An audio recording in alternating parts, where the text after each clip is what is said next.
నమస్కారం అండి. SB news 9550కి స్వాగతం సుస్వాగతం. ఏ రోజు వార్త ఆ రోజు మనకు అప్డేట్ కావాలంటే ఎస్బీ న్యూస్ 9550 ఛానల్ను మీరు సబ్స్క్రైబ్ చేసుకుంటే ప్రతిరోజు వార్త మీకు అప్డేట్గా ఉంటుంది. ఒక ముఖ్యమంత్రి స్థాయిలో ఉన్న వ్యక్తి ఈ రాష్ట్రాన్ని ఏ రకంగా తాకట్టు పెట్టాడో, మరి ఈ రాష్ట్ర ప్రయోజనాలను ఏ రకంగా తాకట్టు పెట్టాడో మనం అందరం కూడా టీవీల ద్వారా, సోషల్ మీడియాల ద్వారా తెలంగాణ అసెంబ్లీ సాక్షిగా రాష్ట్ర ముఖ్యమంత్రి స్వయాన రేవంత్ రెడ్డి గారు ఏం మాట్లాడారో మీరు అందరు కూడా చూశారు. ఏమన్నారు రేవంత్ రెడ్డి గారు? ఈరోజు రాయలసీమ ఎత్తిపోతల పథకం నేను ఆ రాష్ట్ర ముఖ్యమంత్రి నారా చంద్రబాబు నాయుడు గారు 4 గోడల మధ్యలో మేము కూర్చొని మాట్లాడి నేను ఆయనకు రిక్వెస్ట్ చేయడం జరిగింది. మా రిక్వెస్ట్ని మన్నించి మరి ఆ రాష్ట్ర ముఖ్యమంత్రి నా మీద గౌరవంతో మరి ఆ ప్రాజెక్ట్ని ఆపివేసిన పరిస్థితి. నేను ఇన్ని రోజులు చెప్పుకోలేదు నేను చేసిన మంచి కార్యక్రమాలు, మరి ఈరోజు నేను బహిర్గతం చేస్తున్నాను అని చెప్పి స్వయాన అసెంబ్లీ సాక్షిగా చెప్పడం జరిగింది. అది చెప్పడమే కాకుండా ఇంకా ముందుకు వెళ్తూ మరి ఆ రాయలసీమ ఎత్తిపోతల పథకం ఆగిందా లేదా అని చెప్పి ఒక నిజ నిర్ధారణ కమిటీని వేయండి స్పీకర్ గారు. మరి ఆ నిజ నిర్ధారణ కమిటీలో మరి మీరు బీఆర్ఎస్కు సంబంధించిన శాసనసభ్యులకు, మరి అదేవిధంగా ఎంఐఎం శాసనసభ్యులకు, బీజేపీ శాసనసభ్యులకు కమిటీల్లో సభ్యులుగా పెట్టి మీరు అక్కడికి పంపించండి. వాళ్ళు వెళ్ళి చూసిన తర్వాత మరి వాళ్ళు ఇచ్చే సమాచారాన్ని బట్టి మీరు ఆలోచన చెయ్యండి అని చెప్పి కూడా మరి ఆ రాష్ట్ర ముఖ్యమంత్రి చెప్పడం జరిగింది. అంటే ఈ రాష్ట్ర ముఖ్యమంత్రికి నారా చంద్రబాబు నాయుడు గారికి ఎవరు ఇచ్చారు ఆ హక్కు?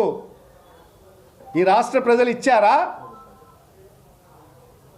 నువ్వు నీ స్వార్థం కోసం అంటే ఎక్కడ ఆ కోటు మళ్ళా బయటికి వస్తుంది, మళ్ళా నేను ఎక్కడ జైలుకు పోవాల్సి వస్తుంది అని చెప్పి భయపడి నువ్వు రేవంత్ రెడ్డికి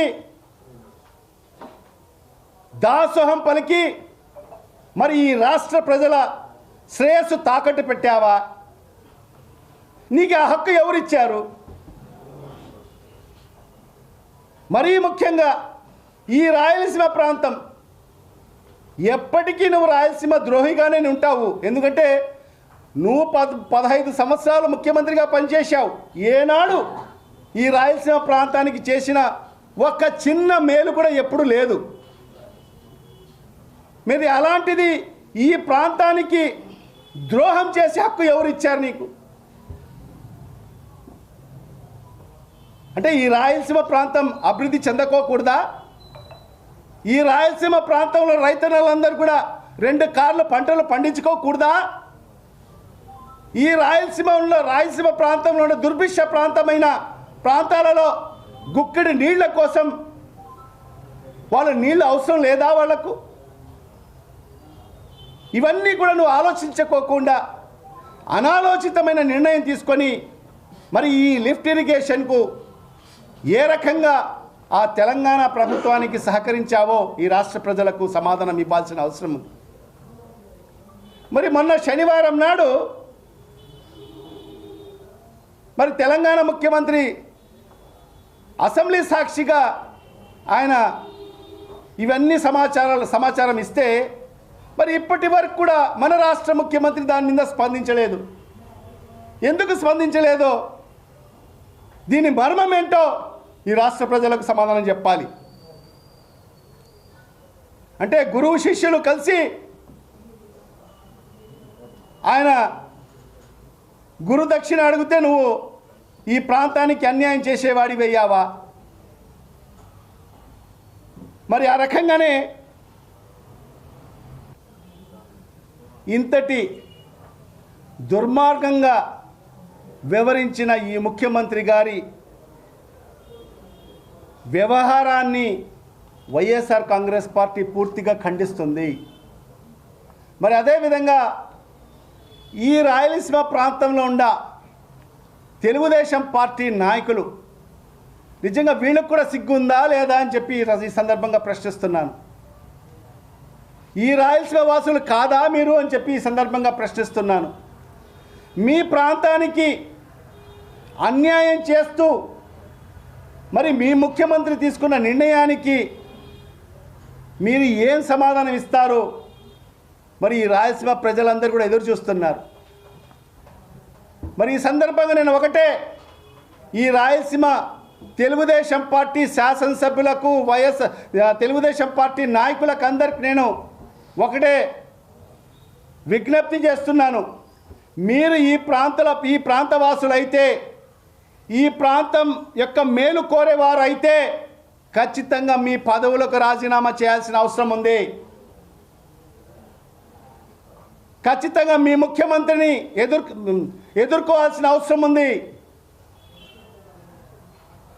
లేకపోతే ఈ ప్రాంత వాసులు మిమ్మల్ని క్షమించరు. ఎట్టి పరిస్థితుల్లో కూడా మరి ఏదైతే ఈ రాయలసీమ ఎత్తిపోతల పథకం ఏదైతే ఈ ప్రాంత వాసులకు సంబంధించి మేలు చేసే ప్రాజెక్ట్ అది, మరి ఆ ప్రాజెక్ట్ ముందుకు తీసుకెళ్లాల్సిన అవసరం ఎంతైనా ఉంది. మరి ఈ దిశలో పార్టీలకు అతీతంగా మరి అందరం కూడా కలిసికట్టుగా పోరాటం చేయాల్సిన అవసరం ఉంది. మరి ఈ సందర్భంగా ఒకటే తెలుగుదేశం పార్టీ నాయకులకు అందరికీ కూడా నేను విజ్ఞప్తి చేస్తున్నాను. మీరు మీ పదవులకు రాజీనామాలు చేయండి. లేకపోతే మీ ముఖ్యమంత్రి గారిని ఒప్పించి మరి ఆ పనులను ముందుకు తీసుకెళ్ళండి. ఈ ప్రాంతం యొక్క ప్రయోజనాలను కాపాడండి అని చెప్పి కూడా ఈ సందర్భంగా మీకు అందరికీ కూడా హితవు పలుకుతూ ఖచ్చితంగా భవిష్యత్తులో వైఎస్ఆర్ కాంగ్రెస్ పార్టీ మరి ఏదైతే ఈ ప్రాంతం కోసం, మరి ఈ ప్రాంతం యొక్క ప్రజల కోసం, ప్రాంత ప్రజల శ్రేయస్సు కోసం ఏ పోరాటానికైనా సిద్ధంగా ఉంటుందని చెప్పి కూడా ఈ సందర్భంగా తెలియజేసుకుంటూ సెలవు తీసుకుంటాం.